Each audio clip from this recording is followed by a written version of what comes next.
Krishna Katha is the panacea cure for all the ailments of all living beings in all places. It is not simply a subject matter for India.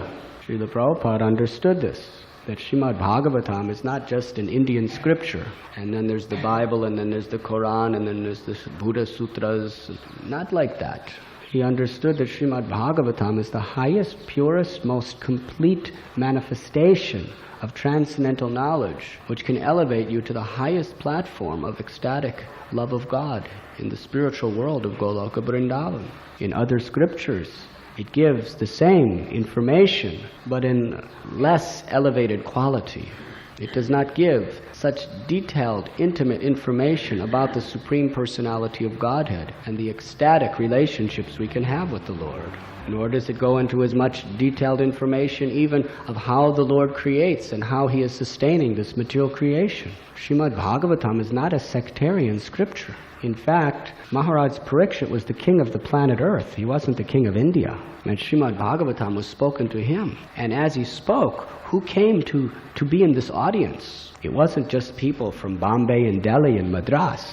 It was people from all planets, Vashishta Muni, Gautam Muni, Vishwamitra Muni, people from all over, the greatest sages, the greatest learned spiritual scholars from the whole planet, and even from other planets. And even the devotees were listening carefully to this narration, because this is the sum and substance of all transcendental wisdom.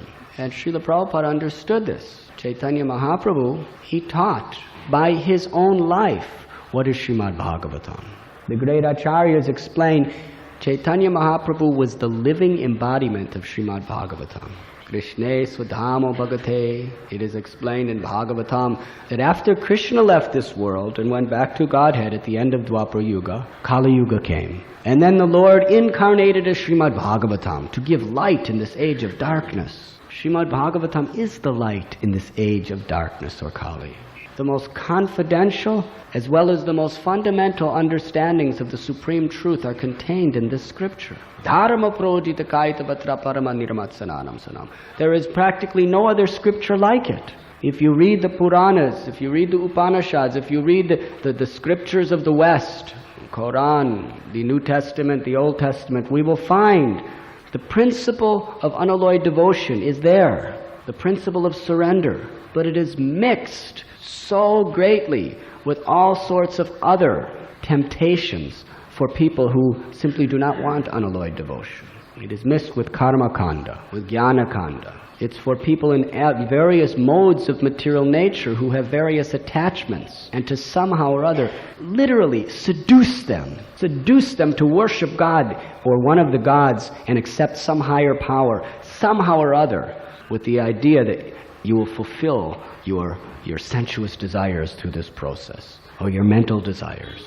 But Srimad Bhagavatam stands alone, kicks out all sub-religious principles, which Bhagavatam calls kaitava dharma, cheating religious principles. And it teaches only pure, unalloyed, transcendental devotion to Godhead. Savai pung shang paro dharmo yatho bhakti radhokshache ahoita ki apratihata yayatma suprasida. Unmotivated, uninterrupted service to the Lord in pure devotion is the supreme occupation for all humanity, and Bhagavatam will not deviate from that principle. Therefore, Srimad Bhagavatam is not an Indian scripture. It is an all-encompassing universal scripture. In this particular planet, Srimad Bhagavatam has revealed itself as 18,000 slokas. But it is said in other planets in this universe, there are Bhagavatams with hundreds and thousands of slokas. The same truth, the same subject matter, but elaborated on much, much deeper and greater. Srimad Bhagavatam is an infinite scripture. Within any syllable or any word is the complete content of the absolute truth, which can be expanded upon unlimitedly. Srila Bhakti Siddhanta Saraswati Thakur, when he was in Dhaka, in East Bengal, he spoke for months on the first verse of Srimad Bhagavatam. And he explained, we can speak for lifetimes of Brahma on the first verse of Bhagavatam and hardly touch the extent of what is being said. That is the power of this great scripture. And we can do that for any verse of Srimad Bhagavatam if we have some realization of its glory. So Srila Prabhupada understood that Bhagavatam is for the whole world. And when he was sitting in Sri Radha Damodar temple, that was his meditation. That we must give Srimad Bhagavatam to the world. The world needs it. It is their very constitutional right as part and parcel of Krishna to have. So he performed such sacrifice in that simple environment, and he completed the first volume. And he had those crates of books, and he was thinking, now I have the ammunition to conquer the world. I have my arsenal, sets of Srimad Bhagavatam. And he went, and whoever he met, he would somehow or other try to convince them to buy Srimad Bhagavatam, to read Srimad Bhagavatam, to follow Srimad Bhagavatam. That is his life. The International Society for Krishna Consciousness is simply that transcendental institution that Srila Prabhupada established, where he is systematically, with great compassion, training people how to understand and follow the teachings of Srimad Bhagavatam. Therefore, we start every day with Srimad Bhagavatam class. And in the mood of Maharaj Parikshit, we should be eager to hear. And the speaker in the mood of Shukhdev Goswami should be eager to speak, because it is their narrations of the Lord. It is auspicious for all living beings in all planets, in all universes. And it's not limited to the material creation. In the spiritual world, everyone is discussing the pastimes of Srimad Bhagavatam. They're living the pastimes of Srimad Bhagavatam. What is the magnitude of the omnipotent, omnipresent glory of this scripture?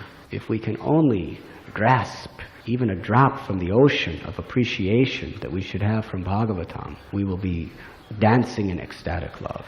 Sri Caitanya Mahaprabhu not only was the personification of the teachings of Bhagavatam in the role of a devotee, but he was always thirsting to hear the Srimad Bhagavatam. And there is a story. He traveled to Bengal to meet his devotees after taking sannyas, and then he was returning to Jagannath Puri.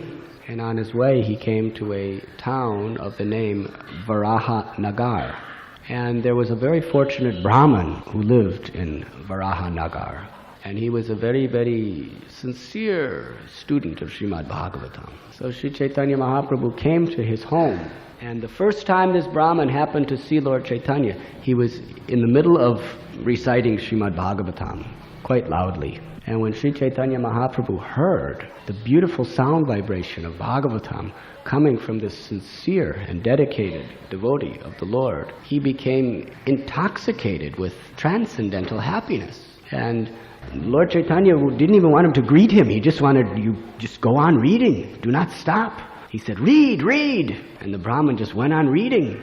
And Chaitanya Mahaprabhu just started crying and weeping, and his limbs began to tremble. He began to roll in the dust of the ground, and he just went on saying, read, read. And of course the Brahmin was becoming more enthusiastic to speak, seeing how much pleasure he was giving to the Lord. So he continued his reading of Srimad Bhagavatam, and the Lord started dancing in ecstatic love. He was tumultuous sounds were coming out of his mouth as he was dancing and dancing and dancing.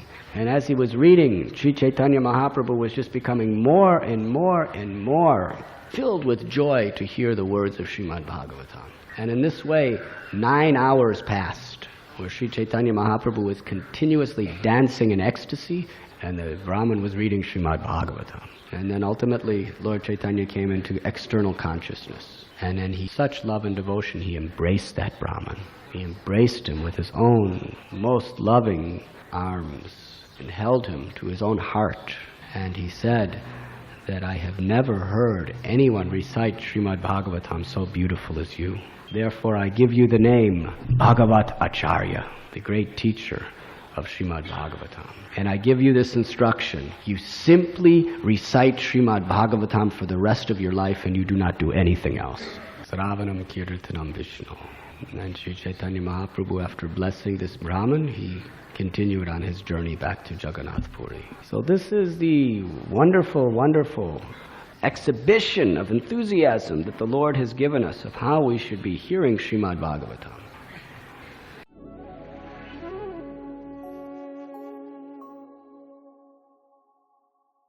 You were listening to Radhanath Swami on thesacredconnect.com.